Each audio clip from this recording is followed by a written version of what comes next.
Hachim mina ke sababouye ka terrain di le populiste Choguel Kokala Maïga. Choguel mou 0% bi. Hachim nga silence na ale de bina chifun beda ka kantriye parce que ale tise ka bouger ka boa nola ni katini kulubate. Donc Choguel bi ki profito la ka do dou fambe ka do fambe aka chidon akeleno Choguel wallahi al Choguel te sarakabo. Choguel ka sarakabo journaliste ou ni activiste ou ani vidéo manu. Choguel ka wari be aba be do activiste ou ni vidéo manu ni panafricaniste ou activiste ou amaye Choguel fleka marcheru ka glan ko tagamakela ko ka bod Dakar Bamako ni be Choguel ka ko glani imaye ayaka mogo blakata kai ka war duma utara kai kata marcher nu kumbe kai abe ale ka ko glani Malion wallahi billahi na yo sigi ka Choguel la non seulement abe Mali ni dien be ko do nyogo ma abe klaka jamana nchi c'est pour cela ne ko akana Choguel to ankuna aba jatimne ore la ni yoro la ka fo Hachimi ka fo autorité ne te Choguel jati anga autorité oui ne koni ne ta jati parce que ay fon fo amase ka chike Choguel e fon fo ay kelen yirana dron ay kelen yirana ni ya ye bi ambe kuma amba donne Mali ambe kan kunda munga no yate sungalo be ka se u ka acti kelen yirana ke mo shima boya no dongele na dakelen ka fo anwa sorasi munu be foronka anwa sorasi munu sona ku muso nu don toy ka bo ado yu to kon sola ko ka ta frona sorasi munu sona an kele ne ma malien din kelen ka bora ko ka dankari ke anga sorasi munu be frona mais malion anga chien fo anga bo ka fo coup d'état du 18 août 2020 ani biche anga acte concrétique kelen yira ka fo ko tiere la Malion ba fo ko alhamdulillah anga bo politique ko kele kon anga fo a part yere yira a part ka wardi mejama viromanu koni o le fanga soro viromanu ye toko soro ni transition fanga la mais anga kelen doron fo si joti chara ni transition fanga la na boro la anga do fo ka bo anye fanga don jalaki mun kama kute tien fo jamana kono dun wo bi Mali an seka ore soutenir e fani mo gombe nyona ka galon tie jakwa ke e fa be sala nu kelela kene kan domi iti fase le buma an kuma fana bafle mo okorote ko an be fanga njuala okorote ka ante Hachim fe non na kuma ere yani nga kuma kunche kuma minga geleni kuma bela jele oye muni oye ka fo transition fanga nyemogo no Hachim Goïta Hachim domi ni ye Choguel gain odo amba do ko vraiment jeunesse ibo kuma min fo ko bi dusukuna domi ni ye Choguel gain odo amba don ko itaye malikoye kiti ka Choguel mara parce que Israël no ni Choguel bora akanata parce que afora Choguel ya fo aya fo alnere ye ka fo outseka na yo ninda ale kan dongo do ko ona beta nyogon parce que ale ka programme mba bolo ko cheti se ka ale boaka muso tse ka boaka bo Choguel ka programme te malikoye de malikote donc Hachim ere ba ira auna qui est soraside ere ba ira auna que e ma coup d'état a responsabilité ta foula qui est coup d'état qui a que a responsabilité ikumba akoro bi ikumba akoro sini wa ibado ambi yoro mi ma Choguel gain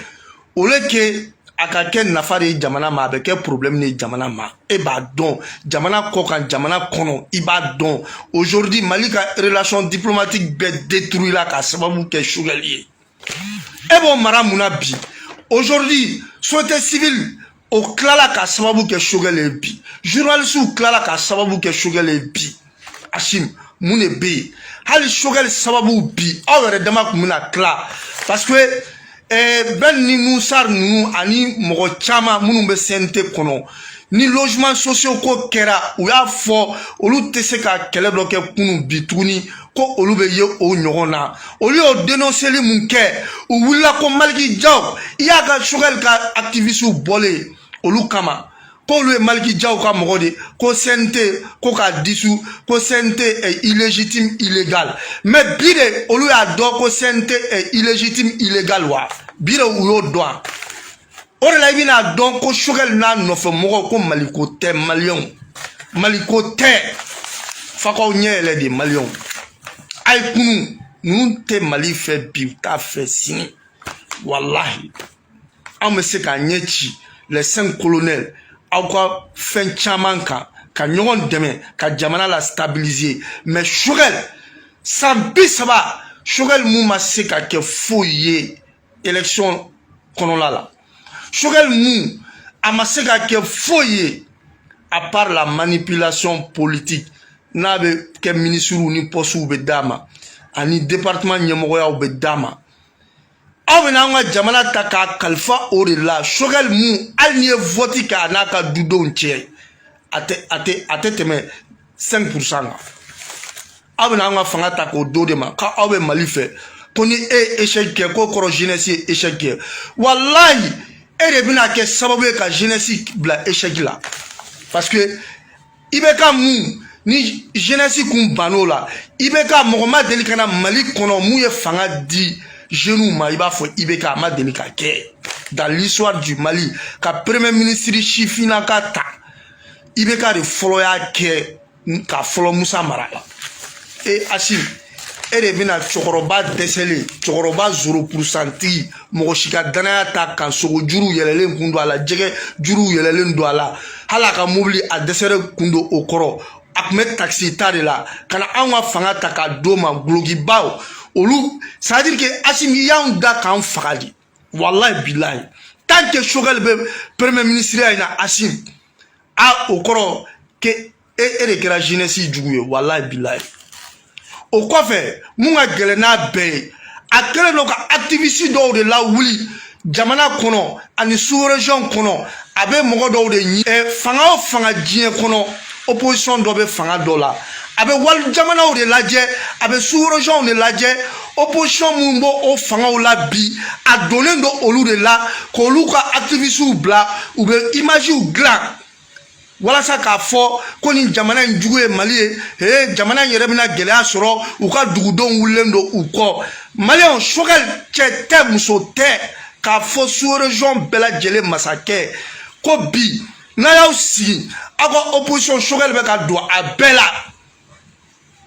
Choguel i ye Mali ci i bɛ fɛ ka sous-région bɛɛ wuli ka jɔ a sen kan bi n'aw ma wuli ka fɛɛrɛ ɲini Choguel la a bɛ Mali ci ka tila ka fitinɛ wuli an dafɛ dugu bɛɛ lajɛlen la c'est pour cela n ka kɔn Choguel ma ne b'a dɔn Choguel ye mɔgɔ min ye walahi hali Choguel woloden ni Choguel b'a dɔn k'a ka fanga sababu dɔ bɛ e bolo a b'a kolonkolon Choguel banko tɛ fanga nɔfɛ maliyɛnw k'a fɔ aw ye ni o fɔli de b'a to ko activiste ou bien journaliste dɔ bɛ bɔ ko anw ye maliden jugu de k'anw t'an ka armée fɛ nin bɛ min est-ce que jɔn bɔra Mali kɔnɔ k'a fɔ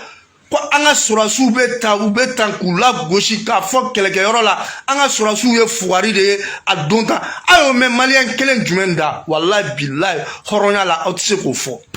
mais fanga o fanga journaliste dɔw de fanga bɛɛ n'a ka journaliste n'u ka activiste n'u ka videoman donc ni kumara olu bɛ bɔ k'a yira i b'a fɔ ko fasoden juguya tɛ dɛ k'a fɔ aw ye fasoden juguya tɛ an ma dɔwɛrɛ f'u ye an ko embargo b'anw kan bi kɔngɔ bɛ maliyɛnw na maliyɛnw dɛsɛlen don an ka fɛɛrɛ ɲini ka bɛn ɲini an ni CEDEAO cɛ an bɛ se ka bɔ nin embargo in kɔnɔ cogo di an y'o de f'u ye CEDEAO dun ka exigence la a fɔra k'u ka chronogramme dɔ de di o kɔfɛ u ka Choguel ko k'ala Mayiga gɛn u ka maliyɛn bɛɛ fara ɲɔgɔn kan an ka taa kalataw la nin de fɔr'u ye fɛn wɛrɛ ma fɔ est-ce que an bɛ se ka to kɔngɔ la ko olu ka to fanga la wa an bɛ se ka to kɔngɔ la tan olu fana filɛ nin ye tiɲɛ la volonté b'u kɔnɔ ka élection kɛ mais u sirannen de don olu mana élection kɛ fanga bɛ taa bin jɔn bolo ninnu ka siran bɛɛ filɛ ninnu ka siran bɛɛ filɛ maliyɛnw k'a fɔ k'u bannen don ka élection organiser o tɛ dɛ olu yɛrɛ sirannen don bi candidat potentiel t'u bolo u bɛ n'u ye élection organiser fanga bɛ taa bi bolo kelen mun kɔnɔ u t'o dɔn olu bankun filɛ ka élection organiser o kɔnɔla la Choguel mun a kun kɛra vidéoman ye a tɛ sunɔgɔ hali 0 heure Choguel kun bɛ bɔ ka vidéo kɛ 3 heures a bɛ bɔ ka vidéo kɛ o Choguel o ka vidéo kɛ kosɔn olu yɛrɛ sirannen don n'u ye o bɔ programme mun b'u bolo Choguel fɛnɛ ka n'o tiɲɛ Choguel dun y'a fɔ a da y'a fɔ ne yɛrɛ fɛnɛ k'u bɛ k'a fɔ k'ale bɛ taa k'ale tɛ taa dɛ ko mɔgɔ mɔgɔ y'i nin d'ale kan k'i n'ale de bɛ taa ɲɔgɔn fɛ o tuma Hachim aw sirannen don o de ɲɛ wa aw sirannen don o de ɲɛ e yɛrɛ b'a dɔn bi pour la stabilité du pays nin yɔrɔ la Modibo Kone an b'i dɔn i ye kɛlɛkɛ ŋana ye i ye kɛlɛ o kɛlɛ kɛ i kɛra ŋana ye kɛlɛ in kɔnɔla la Modibo Kone n b'a dɔn i ka élément